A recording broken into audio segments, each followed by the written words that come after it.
This Howdy, old tool friends. has seen better They call me days. Happy.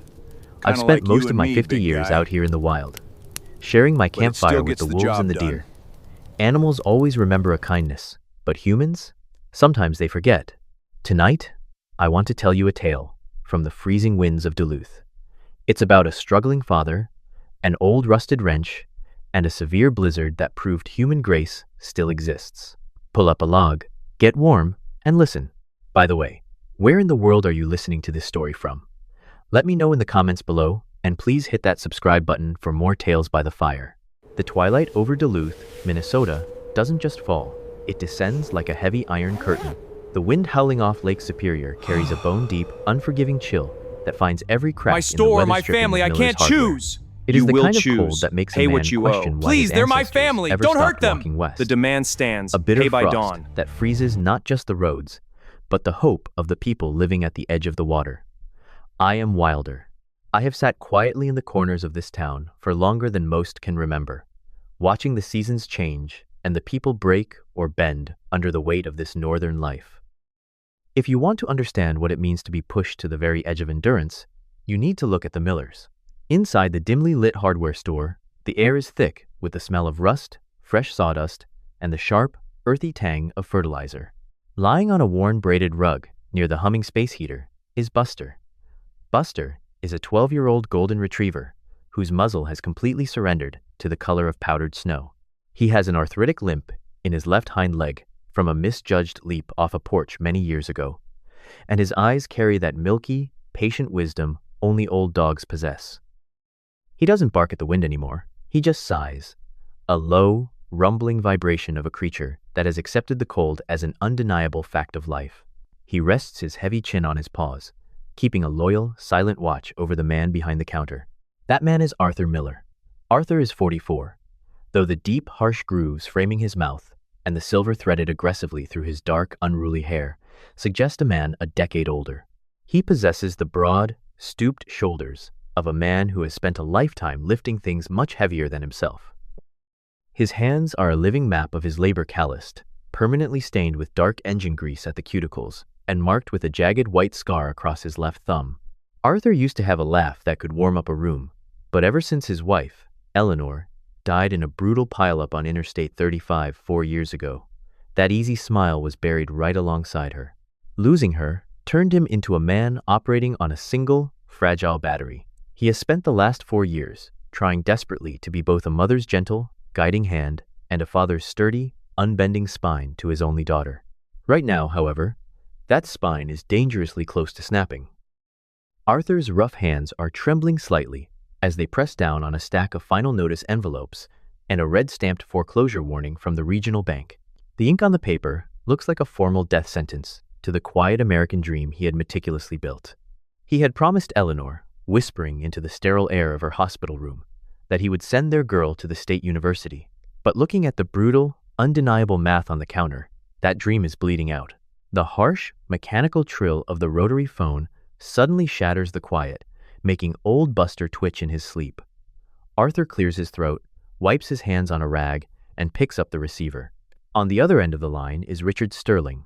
Even through the crackling copper wire, the man's presence is a slick, suffocating force in the room. I know Richard well. He is a local real estate shark in his late 50s, a man who wears expensive, tightly tailored charcoal suits that somehow always look like military armor. He has a perfectly manicured silver beard, eyes like polished obsidian cold, reflective, and completely devoid of empathy, and a predatory smile that he only uses when he is about to take something precious from you. Richard grew up in grinding poverty on the edge of town, an experience that didn't humble him, but rather forged him into a ruthless opportunist who believes vulnerability is a sin punishable by bankruptcy. Richard's voice drips with a faux, calculated sympathy that is infinitely worse than outright malice. Arthur, my friend, Richard purrs over the line. The bank is out of patience, and so am I. You have until the end of the weekend to sign the deed over to my firm for the corner lot. Take the buyout. It's pennies, yes, but it's better than Monday morning, when the sheriff comes to put padlocks on your doors and throws you and your lovely daughter out into the snow. Arthur grips the receiver so tightly his knuckles turn bone white, the joints popping in protest. He doesn't yell. He doesn't hurl insults. A man who has lost his wife to twisted metal knows that shouting doesn't stop the inevitable crush of the world. I just need 2 more weeks, Richard, Arthur says, his voice thick with a suppressed, agonizing pride. The weekend, Arthur. Or you get nothing, Richard replies, before the line goes dead. Arthur slowly lowers the receiver. The mechanical click sounds like the slamming of a heavy vault door, locking him inside his failure. Before Arthur can fully digest the crushing weight of the ultimatum, the front door chimes jingle cheerfully, a cruel contrast to the atmosphere inside. The wind pushes its way in, and along with it, Sarah. Sarah is 17, tall and willow-thin, wrapped defensively in an oversized maroon parka that once belonged to her mother. Sarah has her father's dark, expressive eyes, but the geometry of her face, the high cheekbones, the gentle slope of her jaw, and the light dusting of freckles across her nose is a heartbreaking, living replica of Eleanor's. She is generally a quiet girl, carrying a profound maturity far beyond her years, shaped prematurely by the grief of navigating adolescence without her mother. While other teenagers at her high school are consumed by the drama of prom dresses and social media, Sarah worries about the fluctuating price of heating oil and the subtle, exhausted slump of her father's shoulders. She smiles easily for strangers, protecting them from her underlying sadness, but she watches the world with an intense, analytical caution. Sarah stomps the snow off her heavy boots, her cheeks flushed a vibrant red from the biting Lake Superior wind.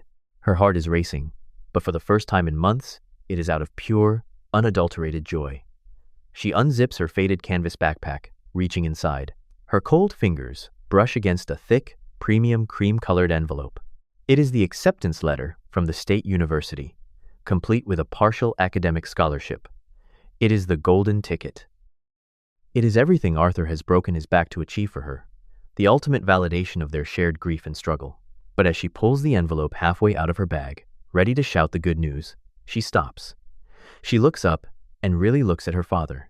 She sees the red-stamped papers scattered across the counter.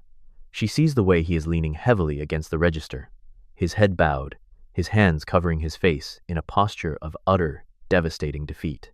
She sees a man who is drowning in an ocean he can no longer fight, trying silently to keep his head above the freezing water. In that agonizing span of 3 seconds, Sarah makes a choice that breaks her own heart. She pushes the heavy, cream-colored envelope deep into the dark, unseen abyss of her backpack, hiding the embossed university crest from the world.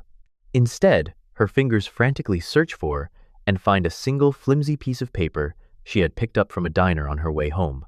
She pulls it out. It is a blank application form for a full-time, minimum-wage waitressing shift at the local 2-4-hour truck stop. She zips the bag shut, locking away her future. She forces a bright, convincing smile onto her face, masking the sound of her crumbling dreams. She walks over to her father, wrapping her thin arms around his neck from behind, burying her face in his jacket that smells of familiar motor oil and peppermint soap. "Hey, Dad, I'm home," she whispers. Arthur reaches up, placing his rough hand over hers, holding onto her like a lifeline. The hardware store goes silent again, save for the relentless, mocking howl of the Minnesota winter outside, trapping a father and a daughter in a shared, unspoken sacrifice as the night fully consumes the town. Chapter 2. The Unexpected Guest and the Broker's Mockery. What's so special about it? I am Wilder. He used it and every if there day. is one It's all I truth have I have left of learned him. from watching the I bitter see. winters of Duluth, Thank you for sharing it this. is that bad My news home travels is through this gone. town much faster than a snowplow on Everything black I ice. had is Just gone. 2 blocks away from the What am I suffocating going to do despair of now? Miller's Hardware, Please neon help me. pink lights flickered stubbornly through the Where relentless is the blizzard, delivery? spelling out the greasy, Sir, the storm welcoming delayed sign it. of Pete's I need it all-night now. diner.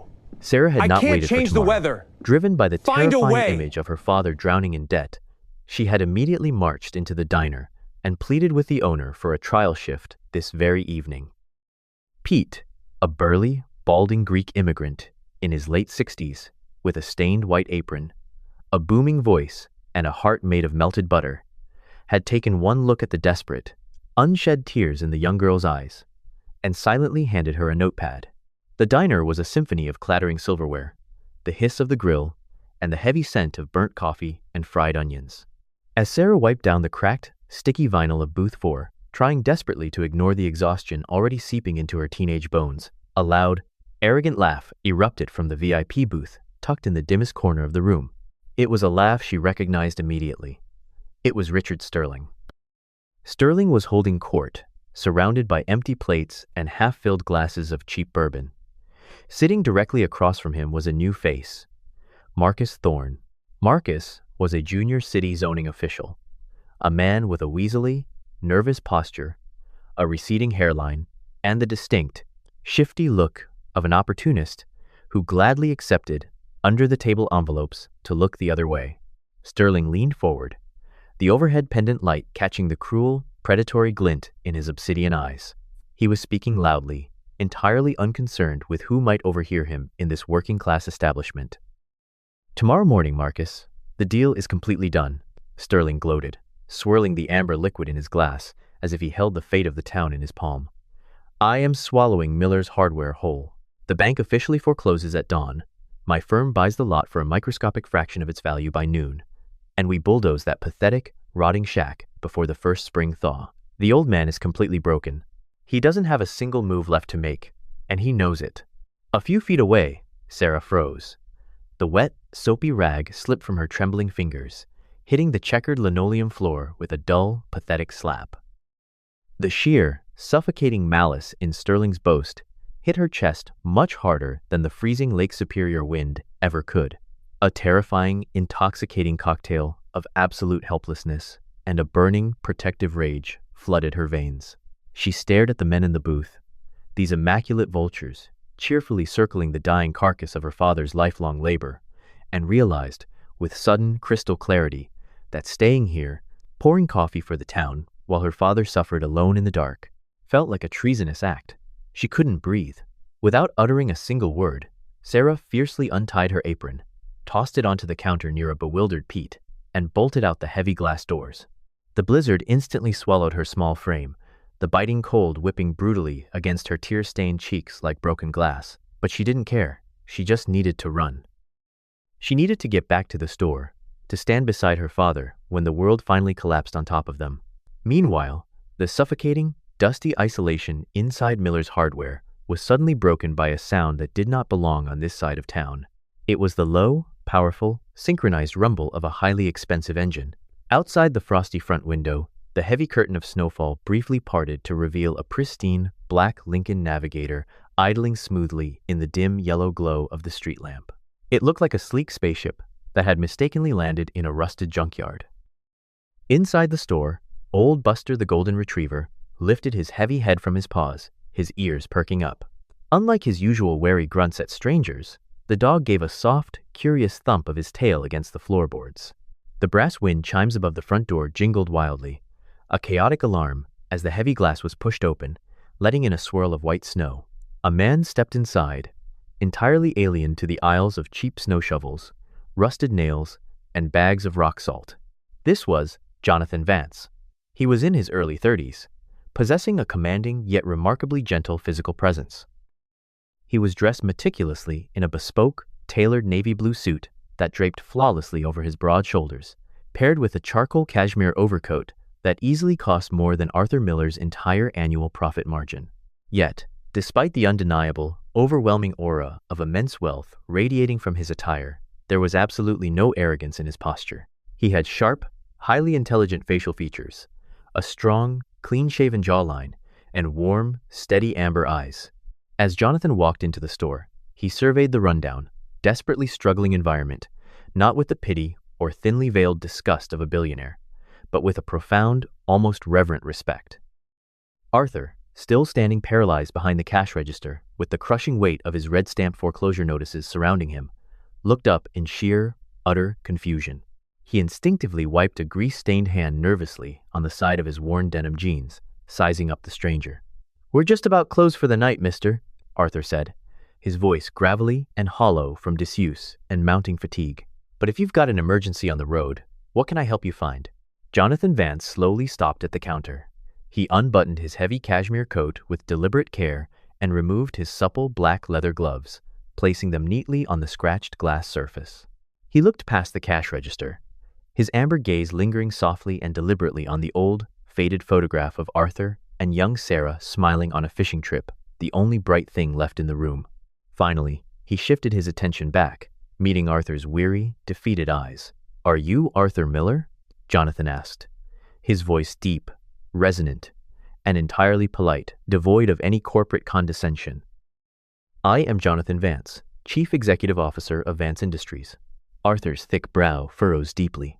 He frantically searches his exhausted, panicked mind, wondering if this massive financial titan is somehow directly connected to the regional bank trying to seize his property. I'm afraid you have the wrong man, Mr. Vance, Arthur replied, shaking his head slowly, a defensive edge creeping into his voice. I'm just a guy who sells screws and chainsaws. I don't owe your people anything. Jonathan offered a small, genuine smile, a smile that held a surprising, disarming amount of warmth, completely contrary to the icy, ruthless reputation of most corporate executives. Without breaking eye contact, Jonathan reached into the inner breast pocket of his tailored suit. He didn't pull out a dense legal document, an intimidating checkbook, or a finalized foreclosure notice. Instead, he placed a heavy, cold, metallic object gently onto the glass counter right between them. It was an old, heavily rusted, 5/8-inch wrench. Scratched clumsily into the metal handle, worn smooth by time, was a single, distinct letter, M. Arthur's breath caught sharply in his throat, his eyes widening in disbelief. As Jonathan spoke again, his tone thick with the weight of an unspoken, ancient history. Do you remember this? Bố Chapter ơi, 3, bố làm được rồi. The $1,000,000 Wrench. Con gái I của am bố. Wilder, and Con if there biết is a mà, ledger con tự kept hào về somewhere bố. in the universe, recording the Vì quiet, con, bố unseen làm được acts mọi of điều. human grace, Arthur Miller's name occupies a very prominent page. Inside the dimly lit hardware store, the silence following Jonathan Vance's question was absolute, broken Nó đã only thay by the đổi mọi rhythmic, thứ. asthmatic hum of Thay the đổi như space nào? heater. Arthur stared at the Mọi rusted chuyện không còn như trước nữa. 5/8-inch wrench resting on the Vậy chúng ta scratch phải glass làm gì? counter. His Chúng ta phải calloused, đối mặt với nó. grease-stained fingers hovered over the metal, trembling slightly as they traced the clumsy, jagged he had carved into the handle over 2 decades ago. The deep furrows on his forehead tightened as the heavy fog of exhaustion momentarily lifted, giving way to a sudden, rushing tide of memory. He blinked, the image of the billionaire standing before him dissolving into the ghost of a desperate, freezing stranger from a lifetime ago. Old Henry, Arthur whispered, his voice cracking, thick with disbelief. But he was just a drifter. A poor soul caught in the bad side of a bad storm. He barely had a coat on his back.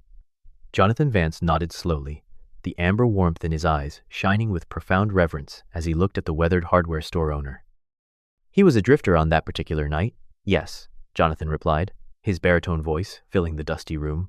But before that, my father, Henry Vance, was a man who had been thoroughly chewed up and spat out by the unforgiving machinery of East Coast finance. He was 55 years old, possessing the gaunt, hollowed-out look of a ghost, wearing a threadbare gray trench coat that offered no protection against the Minnesota winter. His business had collapsed, his partners had betrayed him, and his bank accounts were entirely drained. He was driving a sputtering, beaten-up Ford pickup with bald tires, running away from his catastrophic failures. In fact, Arthur, he wasn't just driving aimlessly. He was looking for a quiet, freezing stretch of Lake Superior to walk into and never come out of.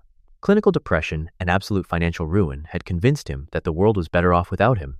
Just outside the store, the blizzard was raging with violent, blinding fury.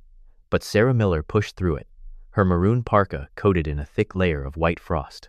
Her lungs burned, her legs ached from running the 2 blocks from Pete's Diner. But the sheer terror of Richard Sterling's impending foreclosure drove her forward. As she finally reached the familiar, peeling wooden facade of her father's shop, she stopped. Through the partially frosted front window, illuminated by the warm, yellow glow of the hanging pendant lamp, she saw her father standing perfectly still behind the counter, facing a tall, impeccably dressed stranger. The front door, worn out from years of heavy use, was slightly ajar, a mere crack, likely pushed open by a strong gust of wind or nudged by old Buster trying to catch a scent of the storm. Sarah pressed her frozen cheek against the icy glass and huddled near the doorframe, her breath pluming in the frigid air. Through that narrow opening, the deep, steady voice of Jonathan Vance carried out into the howling night, clear and undeniable. Sarah held her breath, her own heart pounding erratically in her chest, as she listened to the billionaire recount a history she had never known. It was Thanksgiving night, 15 years ago. Jonathan continued, his gaze never leaving Arthur's face. The worst blizzard in the state's recorded history had shut down every highway, every motel, and every shelter within 50 miles. My father's battered Ford died right out there, by your front curb. He knocked on 3 different doors down this very street. People looked at him through their peepholes, saw a desperate, freezing vagrant, and locked their deadbolts. But then, he knocked on your door. You didn't ask for a deposit. You didn't demand a background check. You simply saw a man shivering to death, and you pulled him inside. Jonathan paused, reaching out to gently touch the rusted wrench on the counter. You brought him into your home, which was right above this store back then. My father told me about your wife, Eleanor, a woman with a smile that could melt the harshest frost, who didn't hesitate to set an extra plate at your small dining table. You shared your family's Thanksgiving turkey with a complete stranger. You gave him your thickest wool blanket and let him sleep on the warm sofa right next to your fireplace. And the next morning, in sub-zero temperatures, while the rest of the town was hiding under their covers, you went out into the blinding snow. You spent 3 hours elbow-deep in freezing grease, completely rebuilding the carburetor on his ruined truck. Arthur looked down at his scarred hands, a modest, almost embarrassed flush creeping up his neck. It was just a busted float valve, Arthur muttered softly. Anybody with a decent set of tools would have done the same. But nobody else did, Arthur, Jonathan countered, his voice rising with a fierce, unwavering conviction. When he tried to offer you his watch as payment, you refused. Instead, you handed him this very wrench. You told him to keep it in his glove box, because a man traveling a long road always needs a good piece of steel to rely on. You have to understand what you actually did that morning. You didn't just fix a combustion engine. You fixed a broken man. You proved to a suicidal, utterly defeated soul that humanity was not entirely bankrupt, that kindness still existed without a price tag. My father drove that patched-up Ford straight to Chicago. He kept this wrench on his dashboard as a constant, ironclad reminder of the man from Duluth who saved his life. He started over from absolute scratch, sweeping warehouse floors until he could buy his first piece of machinery, and from there, he built Vance Industries into a global empire. Every time a ruthless competitor tried to break him, he looked at this wrench, remembered your grace, and found the strength to keep fighting. Outside in the bitter cold, the wind seemed to momentarily hold its breath. Sarah slid slowly down the icy wooden siding of the storefront, her knees pulling up to her chest as she crouched in the snow. Hot, stinging tears cascaded down her freezing, freckled cheeks, leaving clean trails through the melted frost on her face. For months, she had watched her father slowly wither under the crushing weight of bills, viewing him through the tragic, slightly pitiful lens of a man who had simply been beaten by life. She had been so consumed by their shared poverty and her own sacrificed dreams that she had failed to see the monumental, silent giant standing right in front of her. Her father wasn't a failure, he was a savior. He was a man whose quiet, unconditional kindness had literally birthed an empire. A man who gave away his own warmth when he had almost nothing to spare. As she clutched her knees, listening to the billionaire's reverent words echo through the cracked door, the immense, suffocating resentment she had felt toward the cruelty of the world completely evaporated. It was replaced by an overwhelming, fierce pride. Her father, the grease-stained, exhausted hardware store owner with the broken smile, was the greatest man she would ever know. And as she wiped her tears with the back of her shivering gloved hand, she realized she was ready to stand by him, no matter what tomorrow brought. Chapter 4. Gratitude and Salvation. I am Wilder, and I've spent enough time in the quiet, forgotten corners of this world to know that the heaviest burdens a man can carry are rarely made of iron or stone. They are made of paper. For months, Arthur Miller had been crushed under the weight of cheap, aggressively printed bank notices and red-stamped threats. But tonight, the paper that was about to be laid on his scratched glass counter carried a completely different kind of weight. Inside the dimly lit hardware store, the profound silence that followed Jonathan Vance's revelation was heavy with the ghosts of the past. Jonathan's amber eyes, usually so sharp and commanding in the boardrooms of Chicago, softened into a pool of deep, resonant sorrow. He gently pulled his hand away from the rusted wrench. "My father, Henry, passed away peacefully last month," Jonathan said, his baritone voice dropping to a quiet, reverent register that barely disturbed the dusty air. Right up until his final days, his mind was sharp, and his memory of that Thanksgiving blizzard never faded. He used to tell me that the world is a ledger of debts, and the most important ones are those we owe to the people who helped us when we had absolutely nothing to offer in return. Jonathan reached into the deep inner pocket of his tailored cashmere overcoat and retrieved a thick, elegant envelope made of rich, dark brown leather. He unfastened the brass clasp and pulled out a stack of pristine, heavy-stock documents, laying them meticulously over the very same red-stamped foreclosure notices that had been terrorizing Arthur's existence. In his final will and testament, my father left very specific, unbreakable instructions regarding his savior in Duluth, Jonathan explained, tapping the first document.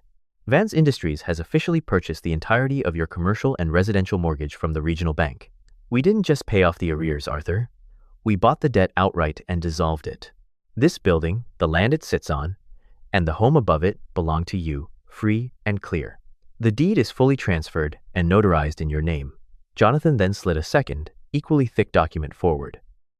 Furthermore, my father knew from his night on your sofa that your greatest dream was to see your daughter, Sarah, get a proper education. He established a fully funded educational trust in her name. Her tuition, her housing, her books for the state university, or any institution she chooses to attend are paid in full. It is an irrevocable trust. No one can ever take it away from her. Arthur stood entirely paralyzed behind the cash register, his chest rising and falling in shallow, erratic gasps. He stared at the documents, the stark black ink swimming before his tired eyes.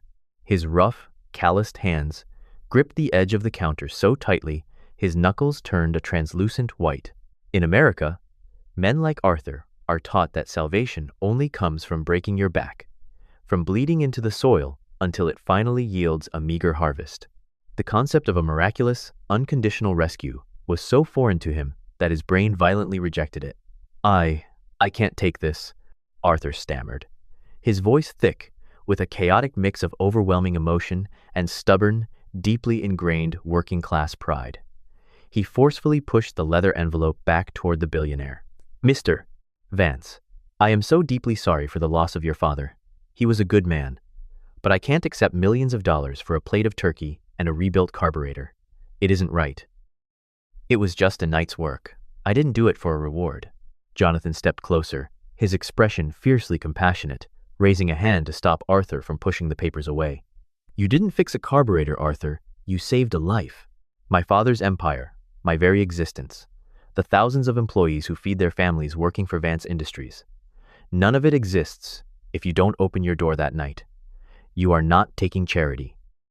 You are simply reaping the harvest of the seeds you planted 15 years ago in the freezing snow." Before Arthur could process the staggering magnitude of that statement, the harsh, violent jingle of the front door chimes shattered the sacred atmosphere of the room. The door was kicked open with an aggressive, disrespectful force, letting in a blinding swirl of snow and the bitter Lake Superior wind. Richard Sterling stormed into the hardware store, bringing the foul stench of cheap bourbon and unbridled arrogance with him. He was not alone. Trailing closely behind him was a new figure, Gavin. Gavin was Sterling's personal driver and hired muscle, a man in his late 20s who possessed the thick, bullish neck of a former high school linebacker and the dull, unblinking eyes of someone paid strictly to intimidate. Gavin wore a cheap, ill-fitting gray suit that strained against his broad shoulders, standing silently like a blunt, violent instrument of corporate bullying. Sterling didn't bother to wipe the snow from his expensive charcoal suit. He marched directly toward the counter, his polished Italian leather shoes leaving wet, muddy tracks across Arthur's clean floor. He was drunk on the perceived victory of his recent meeting at the diner, his face flushed, his obsidian eyes gleaming with a sickening, predatory delight. He completely ignored Jonathan Vance, casually assuming the impeccably dressed billionaire was just some lost, out-of-town customer looking for directions. "Time's up, Miller," Sterling barked, his voice echoing obnoxiously off the metal shelves. With a theatrical, mocking flourish, Sterling reached into his coat, pulled out a crumpled, predatory buyout contract, and slammed it down on the glass counter, narrowly missing the rusted wrench. "I told you I was out of patience. You didn't answer my call back, so I brought the paperwork to you. You sign this right now, take the pennies I'm generously offering, and get the hell out of my town." Arthur flinched, the sudden, aggressive intrusion ripping him away from the miracle Jonathan had just presented. "Richard, I told you on the phone." "I don't care what you told me," Sterling interrupted, leaning over the counter, his breath reeking of alcohol. He sneered, a grotesque smile twisting his manicured beard. "You're a stubborn, pathetic old fool, Arthur. You've been drowning for years, and now the water is over your head.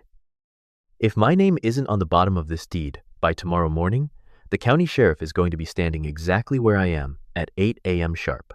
He's going to put a massive iron padlock on those front doors, and he's going to throw you and your sweet little girl out into the blizzard with nothing but the clothes on your backs." Sterling finally turned his arrogant gaze toward Jonathan, who had remained perfectly still, watching the real estate broker with the cold, unreadable intensity of an apex predator observing a very loud, very foolish rat. Sterling sneered at Jonathan's cashmere coat. "Hey, pal, the store's closed for good. Take your fancy coat and go buy your overpriced snow shovels somewhere else. The adults are doing real estate business here." Jonathan did not move a single muscle, but the temperature in the room seemed to drop another 10 degrees. Arthur stood trapped between the pristine, life-saving documents of the Vance estate and the crumpled, venomous contract of Richard Sterling, while the storm raged mercilessly outside the fragile glass windows. Chapter I'm back 5. as CEO. Light after the storm. This can't I be am happening. Wilder, Karma and I have witnessed is many served. kinds of power Please have in mercy. my long years, You had this observing coming. this My freezing, nightmare. forgotten edge of the world. There is the It's loud, okay, I'm right obnoxious here. power of men like can't do Richard this Sterling, anymore. who use Yes, fear you and can. We're in intimidation this like a together. blunt club to shatter you, the Dad. vulnerable. And Always. then there's the quiet, Đây là bằng chứng về mọi hành devastating vi bắt power nạt của mày. of a man who Đồ truly ngu, owns mày the định làm ground gì? he stands Trả on. thù mày sẽ trả giá. Inside the Không, cramped, đừng làm dusty vậy. aisles of Quá Miller's muộn rồi. Hardware, Giờ mày mới those biết thế two nào là opposing đau. forces finally collided. The air was thick with the foul stench of Sterling's cheap bourbon and the aggressive, posturing presence of his hired muscle, Gavin. Sterling leaned heavily against the scratched glass counter, his face flushed with the arrogant certainty of a predator who believed he had cornered a defenseless prey.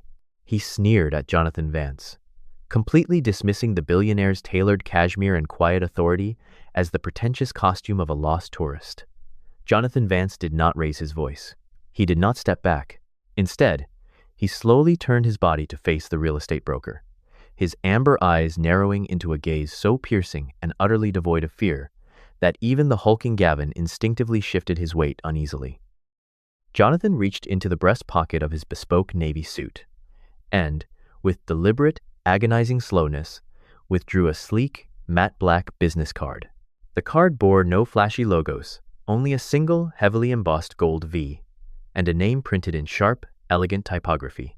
Jonathan held it out, not to Sterling, but simply held it in the space between them, forcing the arrogant broker to look at it. "Richard Sterling," Jonathan said, his baritone voice slicing through the heavy, tense air like a finely sharpened scalpel. "Managing partner of Sterling Prime Real Estate. You operate under the corporate umbrella of Northern Capital Holdings, a mid-tier regional development firm that specializes in aggressively liquidating distressed working-class properties." Sterling's arrogant smirk faltered for a fraction of a second, a flicker of genuine confusion crossing his flushed features. "How the hell do you know who my parent company is?" Sterling demanded, though the loud, barking confidence in his tone had noticeably thinned. "I know," Jonathan replied, his voice dropping to a glacial, terrifying calm. "Because Vance Industries quietly acquired a 68% controlling stake in Northern Capital Holdings at the end of the third fiscal quarter. We are your primary financial backer, Richard. We hold the leash. Every dollar you use to bully, strong-arm, and threaten desperate people in this town ultimately flows from my boardroom in Chicago." The silence that followed that statement was absolute and suffocating. The blood drained from Richard Sterling's face so rapidly that his meticulously manicured silver beard suddenly looked entirely out of place against his sickly, ash-white skin. His obsidian eyes darted frantically from the matte black business card to Jonathan's impassive face, his mind violently struggling to comprehend the catastrophic reality of the situation. He had walked into this run-down hardware store believing he was the undisputed king of the mountain, only to discover he had just insulted the god who owned the entire mountain range. Mr. Vance?" Sterling stammered, his voice suddenly shrinking into a pathetic, high-pitched wheeze. The bourbon on his breath no longer smelled like victory. It smelled like terror. I had absolutely no idea. This is just a standard acquisition. It's business. If I had known you were personally interested in this miserable little plot of land, I would never have." "You are done speaking, Richard," Jonathan interrupted, the command ringing out with such absolute, unquestionable authority that Sterling's mouth snapped shut instantly. Jonathan stepped 1 inch closer, towering over the broken real estate broker, Your acquisition project in Duluth is permanently terminated as of this exact second. You will cancel the foreclosure order. You will withdraw your bids. If I ever hear that you have stepped foot within a 1-mile radius of Miller's Hardware, or if you ever dare to speak Arthur Miller's name again, I will personally instruct my board to liquidate your firm, audit every predatory deal you've made in the last decade, and ensure you spend the rest of your miserable life working a minimum wage register. Do you understand me? Sterling visibly trembled.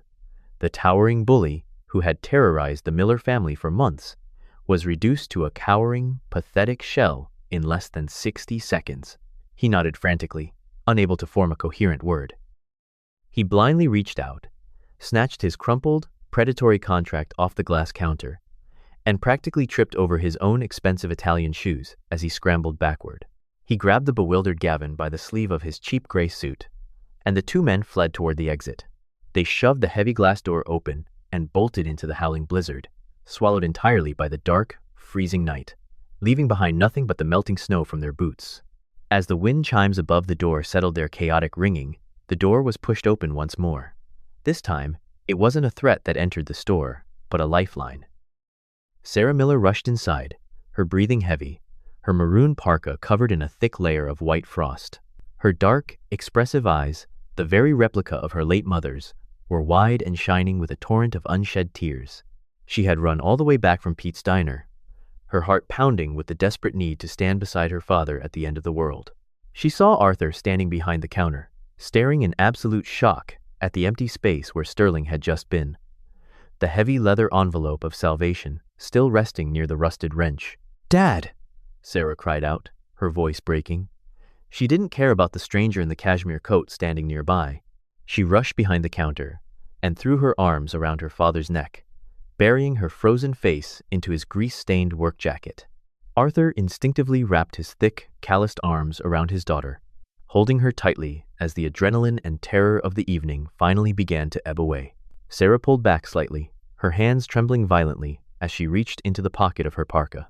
She pulled out a heavily crumpled, premium cream-colored envelope.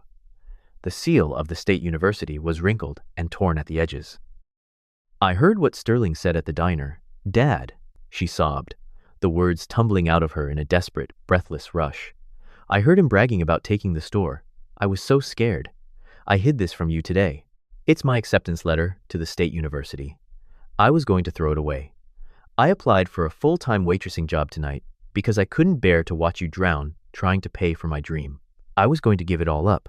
Arthur stared at the crumpled acceptance letter in his daughter's shaking hand, his breath catching in his throat. A fresh wave of tears blurred his vision as the sheer magnitude of what he had almost lost crashed down upon him. His little girl, his brilliant, selfless Sarah, had been willing to sacrifice her entire future, condemning herself to a life of grueling, minimum wage labor just to save him from a debt he couldn't beat. He pulled her against his chest, weeping openly, kissing the top of her frost-covered head, silently thanking whatever God was listening that this devastating sacrifice was no longer necessary. Jonathan Vance stood a few feet away, watching the profound, beautiful collision of a father and daughter who had finally been pulled from the wreckage of their long, silent suffering. His amber eyes were warm, filled with the deep, resonating peace of a man who had fulfilled a sacred duty. Arthur looked up over Sarah's shoulder, his eyes meeting the billionaire's, his expression conveying a gratitude so immense that no language on earth could properly articulate it. Jonathan offered a gentle, knowing smile. He looked at the rusted wrench on the counter, and then back to the exhausted hardware store owner. "You are not receiving this from me, Arthur," Jonathan said softly, his voice carrying the quiet, enduring warmth of a fire in the deepest winter. "You are harvesting the seeds of kindness you sowed 15 years ago." Chapter 6. Bố ơi, con sợ phải xa nhà. The Seeds of Bố biết, Spring. nhưng I bố am rất tự hào Wilder, về con. Cảm ơn and I bố. can tell you Con sẽ that cố in gắng. Duluth, Con sẽ làm được mà. winter Gia does đình luôn not ở đây. surrender Con yêu easily. bố. It fights a cũng yêu con. long, bitter retreat, clinging to the shadows of the pine trees and the icy shores of Lake Superior until the very last moment. But eventually, inevitably, the ice breaks. The spring thaw arrives, washing away the accumulated grime of the harsh months, and the town breathes again.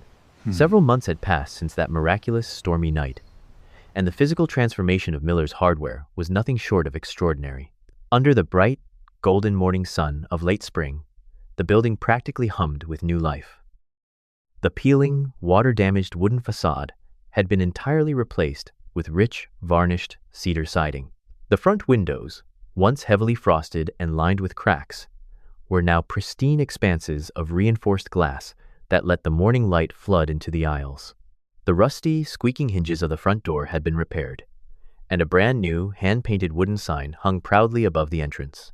Inside, the heavy, suffocating scent of dust and anxiety had been thoroughly banished, replaced by the crisp, clean aroma of fresh pine lumber, citrus floor cleaner, and the faint, comforting smell of fresh coffee brewing in the back room. Arthur Miller was standing behind the newly polished oak cash register, and the change in the man was profound. The deep, harsh grooves of exhaustion that had once framed his mouth had softened into faint, distinguished laugh lines.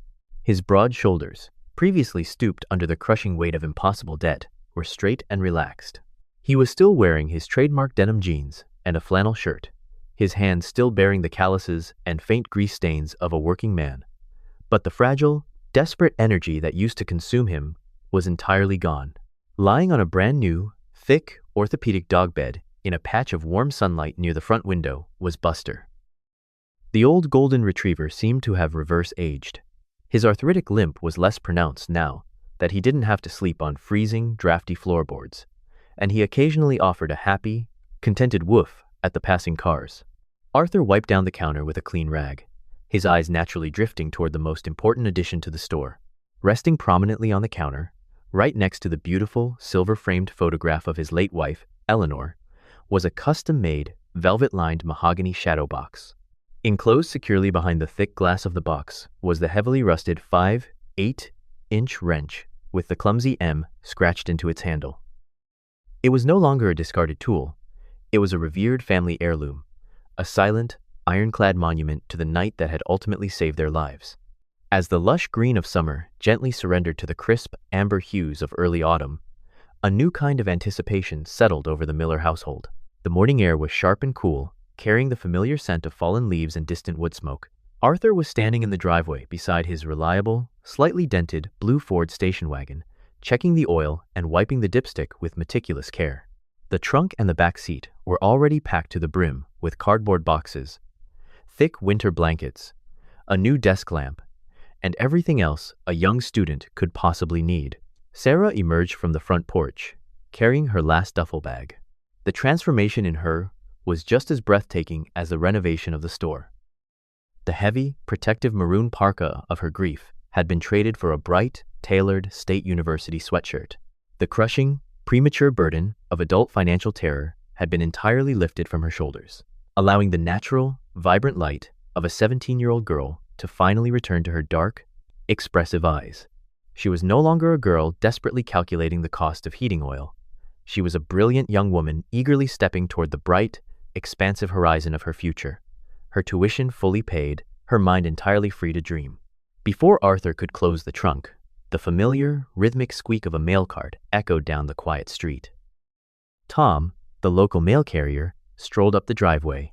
Tom is a jovial, barrel-chested man in his late 50s, possessing a magnificent, bushy red mustache that completely obscures his upper lip and cheeks, perpetually flushed from walking in the wind.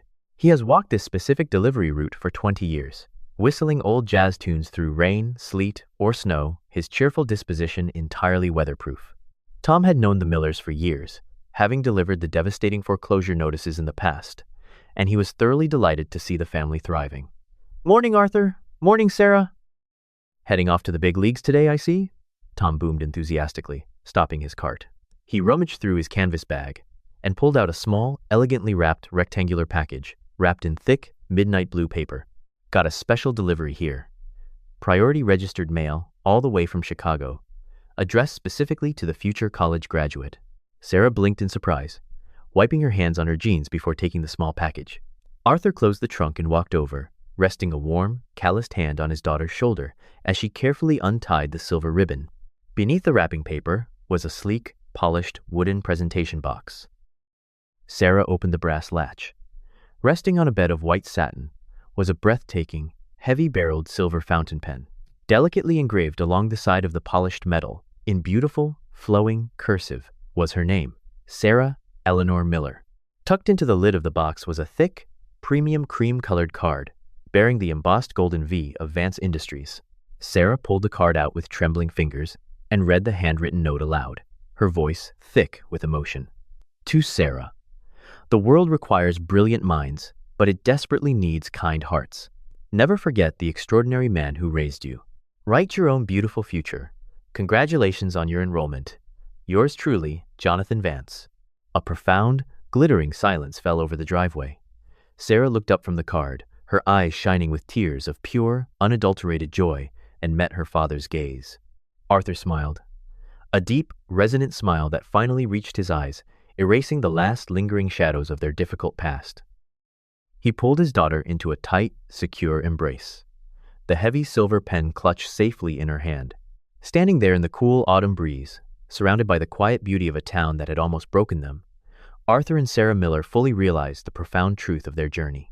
They had learned the greatest secret of this harsh, unforgiving country. The American dream is indeed built with calloused hands, relentless sweat, and unyielding labor, but it is ultimately nurtured, sustained, and saved by the quiet, unconditional grace of human kindness. The true heart of this story is not about wealth or dramatic rescues. It is about the quiet, humble choices we make every single day. When Arthur helped that stranger in the snow, he did not know it would eventually save his own family. In our daily lives, we might never see the full impact of our kindness, but that does not make it any less important. A simple smile, a helping hand, or a moment of patience can plant a seed that grows into something beautiful, even when the world feels cold. Never underestimate the power of your own goodness, because it always finds its way back to you. If this story touched your heart or reminded you of the good in the world, please share it with someone who might need a little extra hope today. If you enjoyed listening, consider subscribing to our channel so we can continue sharing these stories together. We would love to hear your thoughts, so please leave a comment below. May God bless you and your family with peace, health, and warmth. May you always find the strength to be kind, and may your life be filled with the same grace you show to others. If you believe in the power of hope and kindness, please type Amen in the comments below as a sign of faith.